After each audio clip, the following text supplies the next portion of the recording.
Today on CCX News, meeting Crystal's new top cop, why Chief Brian Hubbard turned to law enforcement and his non-traditional path to get there.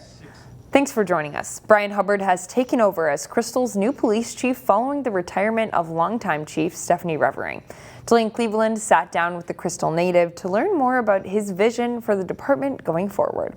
So if I could have Chief Brian Hubbard step up. On July 15th at Crystal City Hall, an official changing of the guard,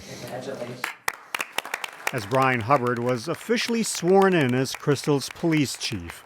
It's a role that wasn't exactly a lifelong goal. In my wildest dreams, I never would have thought that I would have been a cop, let alone sitting in the chief's chair. Hubbard has spent 20 years in law enforcement, including the last 7 here in Crystal, the community where he grew up. But prior to that, he spent 17 years with the YMCA, starting at the bottom and working his way up to the executive level. And I loved that career, loved the job, loved the people, loved everything about it. But being a nonprofit executive of a building that was open 363 days a year was not very family friendly. Since switching to law enforcement, he's been an officer, a sergeant, and a deputy chief. But he also gives back. He raises money for various nonprofits and serves as the president of the Law Enforcement Memorial Association, where he helps to organize officer funerals. Highest honor, hands down, of my professional life as my involvement in Lima. Hubbard now takes over a department with more than 30 sworn officers. It's his goal to continue the work he started with his predecessor, Stephanie Revering. We have a mission here, and our mission is to serve people with compassion, integrity, and professionalism. And that's not just a tagline. That's what we should be doing in all of our interactions, good, bad, or indifferent. So I'd like to continue that. It's a mark he wants to leave on the department and the city. My goal still remains to make sure that I'm helping the people that do the real work serve this community as best we can, and I'm honored to be a part of the team that's doing that. That's Delaney Cleveland reporting. Despite his increased workload, the 53-year-old chief says he still plans to remain in his role as president of Minnesota's Law Enforcement Memorial Association. The city of New Hope has 2 new workers who are bringing smiles and opening minds. They're part of a special program, and as Sarah Allen reports, they aren't the only ones who benefit. Ooh, you want to be a chef? Inside New Hope, everybody is capable of endless limits. Yeah. There's 2 new faces you'll see this summer. Brenna's a bolt of lightning. She's always smiling. She's always happy to be here. One is 21-year-old Brenna Stafford. Well, the people. Really, the people. The other is 19-year-old Osseo Galbraith. Come on, Casey. They are part of New Hope's Grow Through Opportunity program, which employs people with disabilities as interns. I want to be a forensic scientist. They've interned at the police department, going on a ride-along. And I cleaned the tables. They've also worked concessions. And I greet people. At the golf course. They're getting a taste of everything that we do, every department in the city. Officer Callio brought the program to New Hope 2 years ago. I'd love to do it every summer, and I don't see any reason why the entire city wouldn't be on board to keep going with it. The good that's been experienced hasn't just been by the interns. The value that staff gets is equal, if not better, than what they're getting. Oh, it was a good day then for her. The program is a growth experience for everyone involved. I treat people well. I'm nice. Shows us as staff that everybody is capable of endless limits, and this program does such an awesome job of proving that. Oh, yeah. Sarah Allen, CCX News. Grow Through Opportunity was formed in Virginia by a sheriff's deputy with a child who had a developmental disability. Robbinsdale and Bloomington also participate in the program. A Plymouth woman is using her talents to give back. She's been a volunteer seamstress for 10 years now. I caught up with her on one of her last sessions. Every few weeks, business as usual is interrupted with the hum of a sewing machine. That's when Karen Mardodam sets up shop as a volunteer seamstress. I have fixed dress shirts that have been torn to pieces, and I have put them back together. So I bring about 30. She's volunteering her time and skills for Catholic Charities at its Higher Ground residence in Minneapolis. It's a home for people experiencing homelessness. The job was her idea. and she brings her own kit. They weren't sure that this was going to be a need, but I was pretty determined that it was needed. Volunteers like Karen keep the place running. It's crucial, some of the stuff that she does for these people. Housing support coordinator Erin Manuel says consistent care makes a big difference for residents. Karen's certainly been consistent. She's in her 10th year of mending. There's numerous people that come over and ask when she's gonna come, and so when she's coming back so they can get their, maybe their only pair of pants sewn. Her fixes can give some residents a piece of home. Like for Henry Downs Jr., whose grandmother was a seamstress. To have someone like her to do what she does is really priceless, really, for people like myself. Henry's had more than one of Karen's fixes done. They've lasted. I guess that'll always be a part of our relationship. When she's long gone, I'll still be carrying her with me. Carried with him, because Karen's hanging up her sewing needle soon.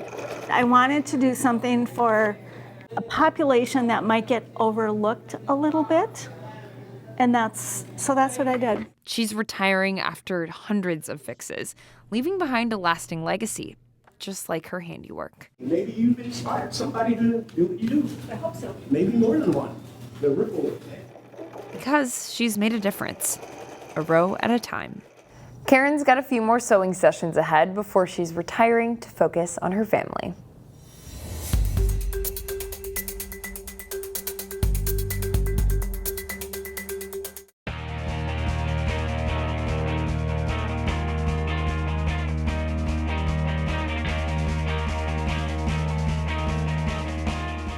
Many of the class of 2025 high school seniors are either getting ready for college or, in the case of some future collegiate athletes, are already at their new school.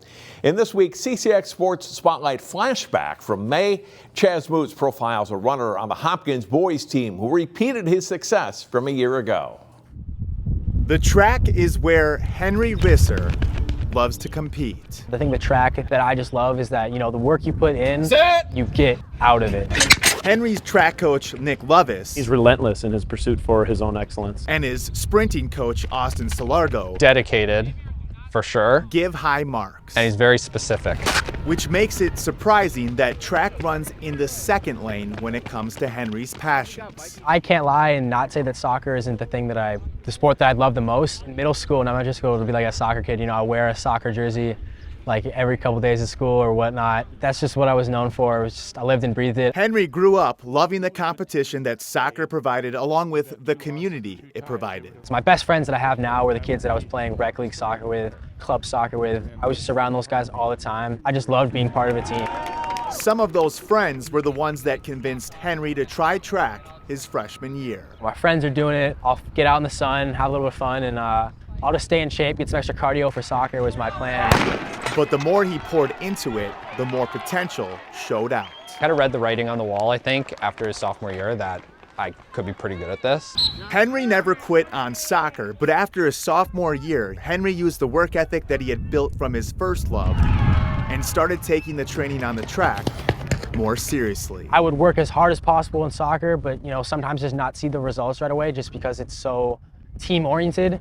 But in a sport like track where you put everything in, you get everything out. And I just noticed that right away, and I really just attached that and just kind of went after that. In his junior season, Henry took off. His personal records started to inch closer to school records. We saw the breakout his junior year, and knowing what he had done to get ready for his junior year and how it all unfolded, there was no doubt in my mind that his ceiling was even beyond maybe what we were envisioning. In his senior year, Henry broke the 400-meter and 800 school records with the previous 13-year record holder of the 400. You're disappointed. In attendance. Hey, how's it feel to have your record broken? Yeah. It's like 99% great and then 1%, little shot. Despite having the bragging rights, Henry is the first to admit that he wouldn't have been able to break the 400 record without the help from the record holder. It's just difficult in high school to land yourself a good, track coach that, it's so many times it's like your math teacher that's just having you run laps, but I've had a guy who competed at the Division I level coaching me, who's got the knowledge and, has the previous expertise to just help me get to where I want to be.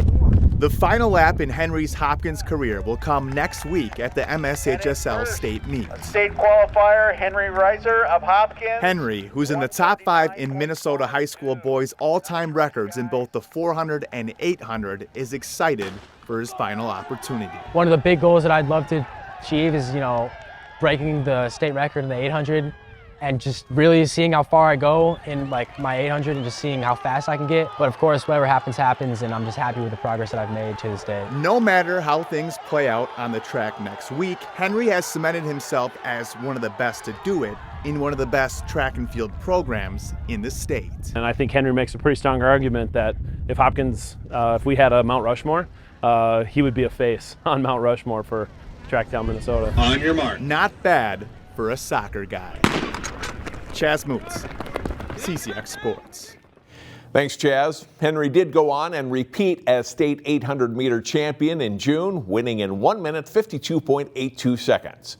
As for college, he committed to the University of Wisconsin because he felt like it was the best opportunity for him, both athletically and academically. For the CCX Sports Spotlight, I'm John Jacobson.